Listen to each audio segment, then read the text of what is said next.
What up, my freaks? RuinousInsight here with part 50 of my Total Warhammer 2 modded Malus Darkblade campaign.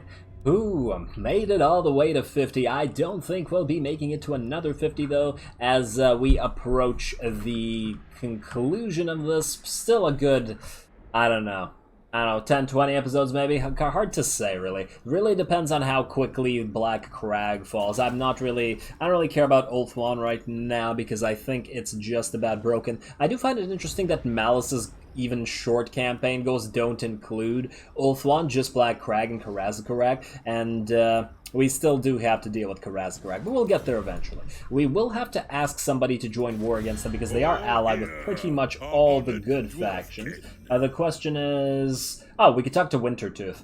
Yeah, that's another reason to keep on Wintertooth's good side. They will allow us to join the war against Karazakarak, and then we won't have to fight the other factions, which will be lovely.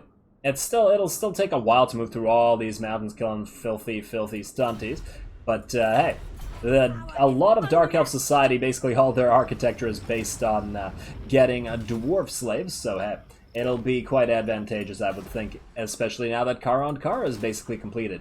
Now, with that, I do believe I promised a battle with Mr. Tretch Craventail, the last battle, hopefully, with Mr. Tretch Craventail, and that's what we're going to do with our allies, the Lizards, being very, very helpful and not being used here at all to run in front of the enemy warp bombs. Let's go.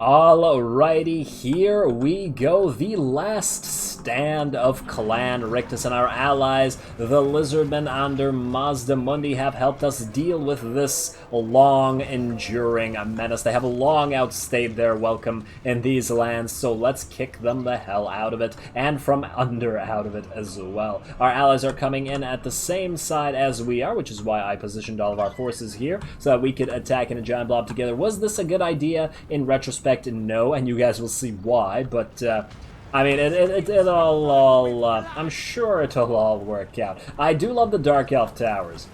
They look real nice. That's very solid dwarf-built construction right there.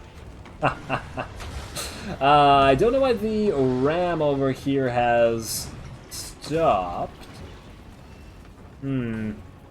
Oh, it's because these guys are moving up. Alrighty. So let's take a look at the army we're facing now. The towers that the enemy have are not the rocket towers, which would have made this a lot more threatening of a proposition. And in fact, what I could have done is wait for our allies to move up the walls, but I decided to get the towers there. We did build them, and they will provide an advantage to both us and our allies. So there it is. We got there. Oh, look at that little. Is this their lord flying around? Just a skink priest. Alrighty, but they do have a lot more air units than we did. They even have a feral manticore along with 2 units of ripperdactyls. There goes a warp bomb immediately, I believe. I don't know why the hell they did that. The AI has always been kind of broken with regards to warp bomb, and the way it works against flyers, it seems to think that as soon as a order is given to a unit that it should blow up, even though the units have not actually made contact with each other yet, which is always quite unfortunate for the AI Skaven, but hey, when it works swell. When it doesn't, it just does nothing.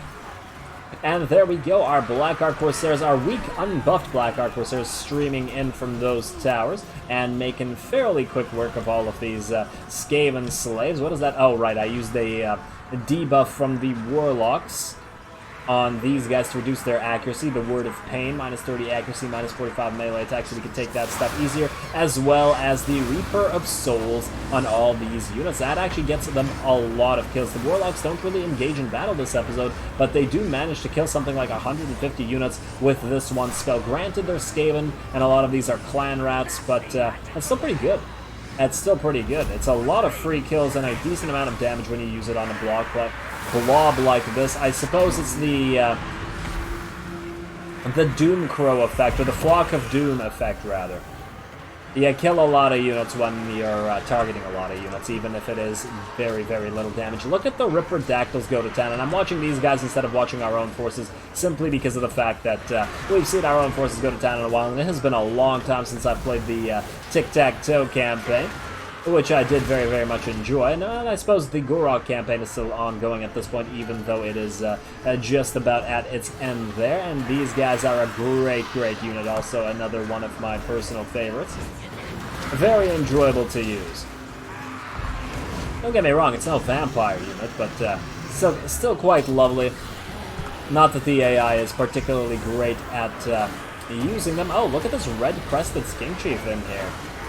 He certainly ran in here quite quick, and let's check the walls as well. Our own units are not getting up there yet. I did allow for a lot of our allies to move in, and it does seem like they're choking the towers with their skinks. Ironically enough, I did say I wanted to help them in addition to ourselves, but what it ended up doing was them taking way, way too much space up on these walls. And this is the essence of what I was going to say annoyed me about this particular battle. I wanted our allies to help, I wanted them on the same side, but they just sent unit after unit onto these walls, and they just blocked us there. And they just sat there for a long, long time, not really doing anything.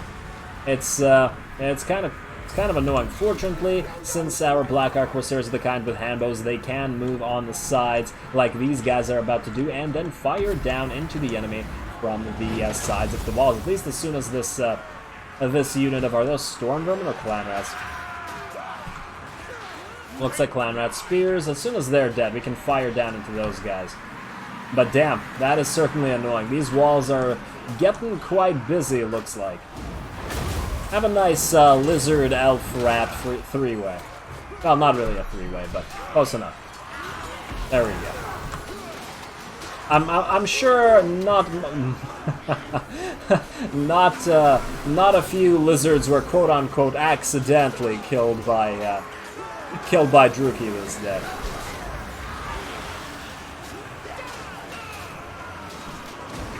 There we go, and looks like the Flyers are still going to town in the background, but most of the fight is obviously on the wall. Not that it's much of a fight anymore, it's just a few lines of units and a bunch of units blocking each other. Look at this. The units blocking each other is making such a huge problem because the enemy actually has catapults. If they had targeted this for a longer time instead of shooting something else, this would have been even better for them, but of course the AI does not really capitalize on its advantage there. And there we go. Oh, you poor fools. Yeah, poor fools. A giant pile of units. Yeah, don't want to be in that press with Plague Throwers or Plague Claw Catapults going at the same time. Now, this flank has completely fallen. I did send our Lord up here, and we still do have our Cav waiting in the flank, as well as the Ravagers of Akarth, the Scourge Runner Chariot, and the... for some reason, the gate didn't go down very quickly. I don't know what happened here, but I think the Ram got blocked, or I sent the... or the spears just disconnected from it when they got charged by a spawned Clan Rat unit or a spawned Skaven Slave unit. I don't know. But as soon as it re-engages the gate falls quite quickly, and then the Dreadlord, the Chariots, and our Death Hag can all go to town attacking their main lord here. Oh, look at these unnecessarily green chariots riding around over here. At least they sort of match the Skaven color scheme. Maybe for a second the Skaven thought that this is one of their contraptions before it started wrecking face.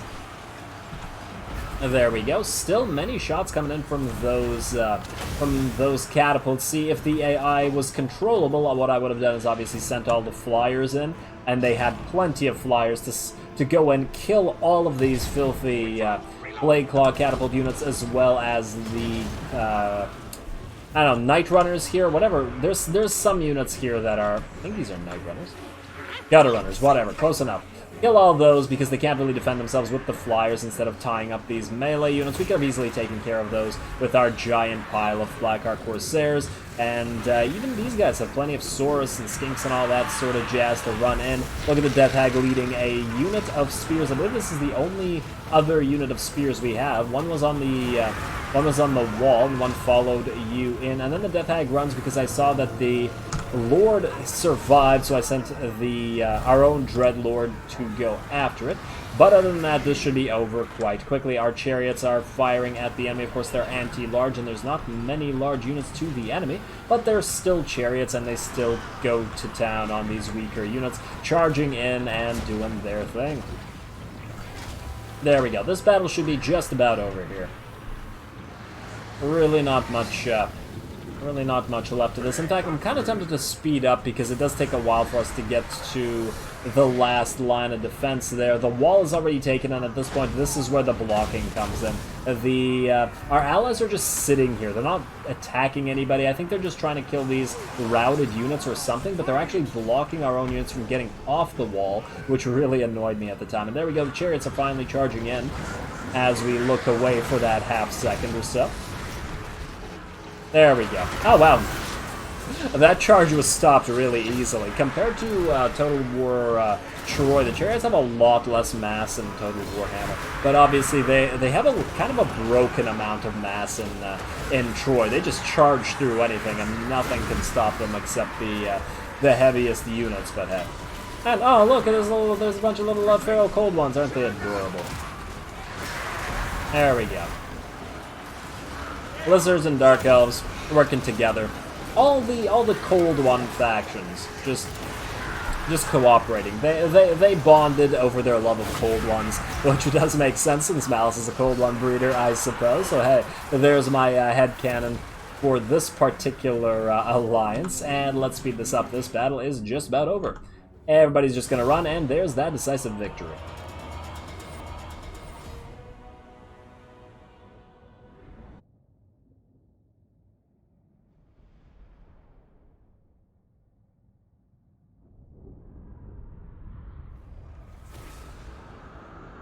Man, oh man, did I forget how useless AI allies are. Oh my god, that was a frustrating battle. I mean, it's not like we lost anything, but damn. And I got so excited about having allies to take shots for us, but just the incompetence of the AI. Man, both on the defense and on the attack and sieges, I suppose. Alright, that is that for Mr. Tretch. However, let's just occupy this. Let's not screw around with the public order. And there we go. Clan Rictus destroy. Man, we've been waiting to see this for so long, since the very beginning, basically. Let's just, I just pray to Cain that they don't come back. Alrighty, let's get walls up here and torture posts. We gotta make sure that none of the Skaven corruption comes back. It is 0 here, so it doesn't appear that there is a local populace of Skaven corruption here. I believe that local populace is wherever Tretch starts. I don't remember exactly where it is. I think it's somewhere around here, but I don't recall. I don't recall. Ultimately, it doesn't really matter because we can just hopefully forget about them as long as this silliness doesn't rebel. And I don't think it will, as long as these guys have a army here, and hopefully they keep it around there for a long time. Alright, Mr. Ralpha has leveled up, and he needs one more level to hopefully get that name of power that we're looking for. We still need at least one Shade Master. And speaking of Shade Masters, I believe that there should be a lore that's hireable with the buff called Shadows of Nagaron, I want to say. Well, let's see. If there's one. First Strike, Vicious, Blood of a Sewer, Tyrant, Perceptive Cunning, Blood of a Sewer, Malicious, Malevolent, Disciplined, Cruel, Aggressive Strategist, Weapon Master, Fleet-Footed, Shadows of Nagaron. There we go. There's one. It's a Beast Sorceress. We don't have a Beast Sorceress, though, do we? And she does have the Shadows of Nagaron, although you would think that you'd want a Shadow lore character. I guess we'll wait around. If I've decided to destroy these two buildings, we can build a Shade building and a Warlock building here. If we don't get a better lord there, we'll just summon that lord and make another army down here, because this is really going to take a while. And I'd like a secondary Shade army or tertiary Shade army down here to help deal with with all these filthy stunties as soon as we have to deal with them. So, with that done, I do believe there's not really much left to this turn. I believe I've done everything that needs to be done, so we can just skip the rest of this and see what the elves and the orcs do to combat what we've been doing. Let's go. I really need these guys to move somewhere. There we go. Where are you going, Alistair? Oh, you shouldn't have moved. You shouldn't have moved, buddy. You're gonna die now.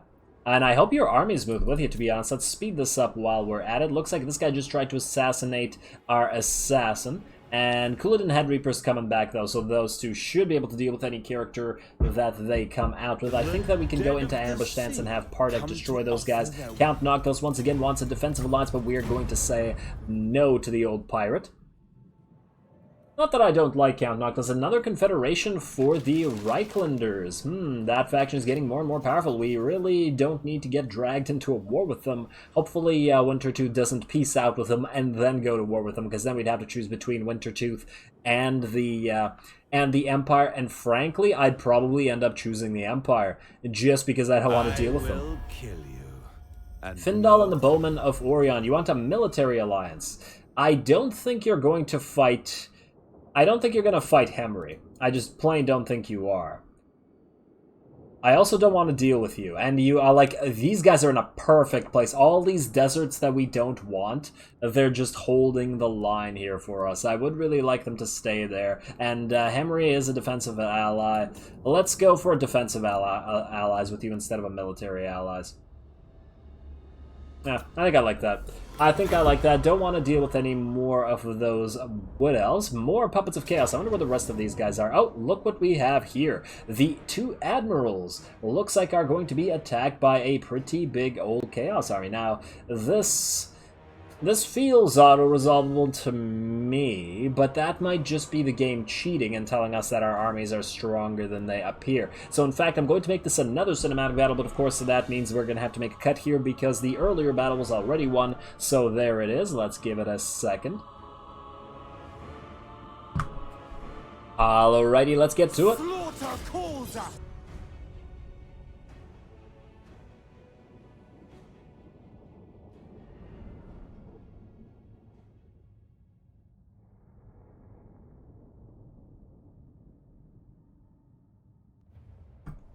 Alrighty, here we go, yet another one of these hyper-elite Chaos forces coming up against our Black Ark units. I mean, we've dealt with these guys before, and we have won it before, so I'm pretty confident in this regard, especially with this Black Ark overlooking everything. It would be cool if you could see our second Black Ark in the background as well. Now, I wonder, how does bombardment work? We can use it here. I guess it's pretty pinpoint since it's a fairly small amount compared to the size of Black Ark. Anyway, let's take a look at what we're setting up with now. The enemy are hyper-elite troops. Any one of them could probably handle any two of ours in melee. But we do have vast range superiority, which they do not have. Plus, I did decide to send out half of our Black Ark Corsairs with handbows onto the flank over here for the simple reason that this usually gets the AI to split up its army, and that's a pretty bad idea when they're facing a lot of range superiority. Sure, this does deplete said range superiority, but these guys can actually kite the enemy with their skirmish mode, while the other ones don't have to use that skirmish mode. So, here we go. Here we go. They do have a dragon coming up, or a chaos dragon, I suppose, as well as a dragon ogre Shaggoth, both of which are going to be pretty big targets, and their I want to say catapult hell cannon is going to be another one of those targets. Of course, we do have the Black Ark's abilities to destroy the artillery pieces. I forgot what that particular ability is called because there are way too damn many of those, but it certainly works pretty well. These things die with pretty much every time when that happens. Anyway, we now have 9 units of Reaper Bolt Throwers, and they are going to go to town. Of course, our weaker units are going to be out front. Our Black Ark Corsairs, the ones with the least chevrons, the ones that we can sacrifice, are all the way in the front, and they are going to take the most damage. Obviously, we don't really care about them dying because we can just resurrect them. The Chaos Knights are coming in, but of course we do have our units that can nut them down. Our 2 Black Ark Corsair or Black Ark Reavers, and then a bunch of range units with all their armor piercing going to go to town on these 4 Chaos Knights. Of course, they're going to block a lot of our shots, but it should be okay. Now, 4 of our... Oh, there goes the lightning strike on that hell cannon in the background, and that thing gets destroyed. And then, yes, this Black Dragon over here is going to get focused down by several of our units. Then we're going to do an area denial sort of attack with our Blood Cauldron thing to prevent these guys from joining the battle as soon as they would probably like to. In addition to that, oh, look, a nice cast of the Gehenna's Golden Hounds on top of one of our units of Black Ark Corsairs actually completely destroys them in combination with this Dragon Breath. Pretty darn nice. But the Dragon Ogre Shaggoth is towering and it's alone, so our units are able to basically gun it down almost instantly, and it drops very, very quickly. Pretty happy with that. Now, the dragon is still alive, however, we do save up yet another one of our nets for it, because it's not going to... Whoa. Did not mean to pause it there, and I believe I used the other net on it. Let's see. Or did it just drop out of the sky too fast? Or did it already get netted down? I don't remember. It doesn't matter. It's dead. It's dead. It does appear to have crushed a couple units there, but you know, that's the life of a Druchii sometimes. Sometimes you just get crushed by a dragon. And let's see, we got our Black Ark Reavers coming in over here to help out with the fight. Of course, the heroes are a little bit better at helping our weaker units hold the line for longer while our range units go to town. Now, both of our flanks are actually doing very, very well by comparison. We have a bunch of units on either flank ready to attack these Chaos Warriors with halberds, and there's certainly a lot of them as soon as they move up. I believe the reason I was waiting for this was the Chaos Knights were running. I was going to send the units to fight them as soon as they unrouted, but I don't remember what I ended up doing. I guess we'll see in a few seconds. And let's see, we do have these Zealots of Change. Obviously, I focused the Zealots of Change down here because they have no armor to speak of, and they do have those spells and all that nastiness that they can do, so they are a pretty easy kill there. And they have a pretty bad time against Black Ark Corsairs, both with handbows and without, so there we go. Unfortunately for the enemy, our flankers do decide to go in, and speaking of flankers, our other flank, it did manage to do its job, or at least part of its job, getting a lot of their units to separate from their main host. This unit appears to have started to go for this flank and then have changed its mind, but what we do know is that it's a single unit of Chaos Knights just got absolutely wrecked trying to deal with this, and then these guys are way, way too slow to actually kite. I don't know why these guys decide to charge in, because two of their guys were engaged, but that's just the AI for you. And then we have our Murderous Prowess activate. These guys are going to have an even worse time fighting against the Druchii than they have been already. Alright, these guys just shooting them point blank. That's nice. I wish that more of their animation would have them shoot point blank with their handbows, even as they're fighting with their swords. But yeah, these guys not going to survive this, obviously. They're going to get hit in the flank, and they're just going to get wrecked. And let's see, a lot of their units appear to be just about close to dying here. Of course, the Sons of the Last Plague, their most powerful unit on the field, I believe, is going to survive a little bit. We are getting some debuffs off on them, however, to prevent them from doing anything nasty. I don't know whether the AI actually picks the special ability that unit has that allows it to do continuous damage. We did manage also catch this unit of semi-routing, routing and then coming back Chaos Knights, and they got wrecked, all except for this one unit, and I believe this battle is just about over. Really not much to speak of. I believe we lost that one single unit that got both a Dragon Breath on it, as well as that Gehenna's Golden Hounds, but other than that, there's really not much of a problem here. I don't know. If auto-resolve was not going to screw us, I probably would have done this via auto-resolve, simply because we've seen this particular battle play out repeatedly, as these Black Arks have dealt with a lot of these Chaos Forces when we were fighting in and around Kar. But, you know, maybe, hopefully, this is the last one. Hopefully another one of these guys doesn't spawn and try to fight this in this particular area. So let's speed it up. We don't really need to watch these guys get chased down and killed. There's only a few of them left, and they do take a while of chasing down because of all that armor. Even with all our armor piercing, it just does take forever to shoot them in the back. I'd still think that Chaos Warriors should probably be unbreakable. Or at least Chosen. Chosen should definitely be unbreakable. I don't know whether they are or they aren't, but these guys all run like cowards. And then they get sacrificed in Kane's Cauldron over here. There we go. I believe that's the last unit remaining, minus... Oh, looks like there is a single Chaos Warrior running. Who's going to get the kill? Will it be the casts? Will it be the bolts? Will it be these guys? Nope, it does not seem it was the bolt or the Reaper bolts. I think it was the unit of Corsairs. Look at this guy. That seems like a bad place to run away from. Alrighty.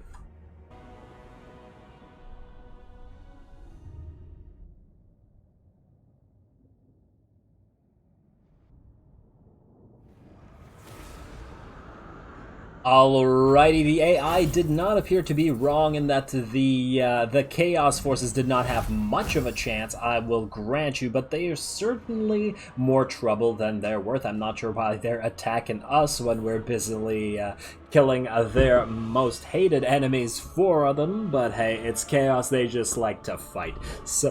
So we lost a single unit of weak Corsairs. It was one of these sacrificial units, I suppose you'd say, that were out front, so I'm not really concerned about that. That's a one-turn rebuild, and we can probably rebuild it with a higher rank than it currently is. In fact, we'll see that in a second, I think. Let's go for the Enslaved, just in case forces of the Elves now decide to come out and deal with our Black Arcs. I don't think... Oh, but the forces of the High Elves move last, and oh damn, these guys are still running around down here, destroying all of poor Mazdamundi's territories. Our only ally. Our only good ally, anyway. Alright, so these rebels appear to be attacking the White Tower of Hoeth. Seems like a bad idea for them to do. And there's... What was the garrison like here? It's pretty decent. Can I destroy this with an auto-resolve? I really don't feel like fighting it. You know what, I'm gonna try an auto-resolve. I'll do a quick save. I'll fight this off screen if I have to, because this is just a stupidly easy battle, and I think the auto-resolve is just screwing us. No, it's fine. Nobody died. Nobody died. Let's recover you guys just in case more enemies come, and I'm pretty happy with that one. And I think, you know what, I am going to call this episode here. We have a lot of money to spend and a lot of stuff to move around, and we've already had the 2 cinematic battles, so I don't think there's going to be much more. I guess we should probably clear out some of what's left over here, which we will... You know what, let's destroy this thing right now. I do wonder if there's another one of these armies over here. I really don't want our Black Arcs have to deal with them as a surprise, especially after they fight all this. So let's get you guys in here. Let's have... Wait, Phidian is not... who should we level up? I guess we could level up... they both need levels. It's fine. It's fine. Just like so. Quick save again, because I don't trust the auto-resolve. Frickin' auto-resolve. And... Alright, no, that was fine. That was fine. Wow, the Enslave actually helped us out here. It made our Black Arcs full HP, and we got a Standard of Hag Graef. Beautiful passive ability, evasion to the assigned unit, 5 melee defense, that's not bad. Melee attack and reload time reduction as well. It basically buffs everything. This seems like a standard that would go really well on on the Sisters of Red Ruin, because it would, or Sirens of Red Ruin, damn it, because of buffing everything. But it would also go well on one of these Lords, because they both have melee and range capabilities. So I'm perfectly fine with that. Did Admiral Singal get it? I feel like I'd rather Phidian get it. But anyway, as I said, I'm going to call this here. I'll do all this administrative stuff between the episodes as I always do. Next time, it looks like we will probably have a fight with Alistar. That should be very, very easy for Pardek. In fact, if he... Is he going to be able to run here? Huh. I wonder. I feel like if we try, he's going to move away, but then we should ideally have enough movement range to be able to ambush anyway, so maybe we'll get him to run and then ambush him right after. We will see. Oh, look, Magritta over here is under attack as well. I wonder by who? Maybe by Forces of Chaos. And you, will you guys peace out now? No, Teclis, you're basically destroyed, man. What are you doing? You have 1 territory and it is Magritta. You have no armies, and you still won't peace out with us. You don't even hate us all that much. Minus 170? That's barely even hating us. I don't know what you're talking about, Teclis. But you will die as you lived. An elf. Yeah, as I said, I'm going to call it here. Next time, definitely some orc fights. We can both move... Yeah, we can move both Malus and Virlorel. They should be able to take out Dringo Karaz and Spite Peak and next episode, and then book it back here to hopefully defend Lamia. Meanwhile, we will probably get our new character or our new army going, because we are gaining a fair amount of money right now. It's pretty decent. And with the Plane of Dogs hours as well, Ratha can disband both of these units. Actually, no, he'll wait until he gets the XP. If we get our XP to 10, and then it turns out that he's actually powering up these units, I would be too annoyed. So yeah, let's... I mean, I guess I could disband this army outright, but the thing is, he's level 9 now. Maybe I'll get some units in here. I just really need that level. You know what? We can sail him out to sea to a shipwreck or something. Get the XP out of that. That's going to be the plan. And then after that, of course, we will sail down here. It looks like Malekith's done fairly well for himself, but that's something we will consider next time. So with that said, as always, I do appreciate any and all feedback with regards to the gameplay or the way I do things on this channel. If you have a second, please do take it to leave a like and or a comment to support the channel. It really, really does help. As always, all glory to the algorithm. And thanks for watching.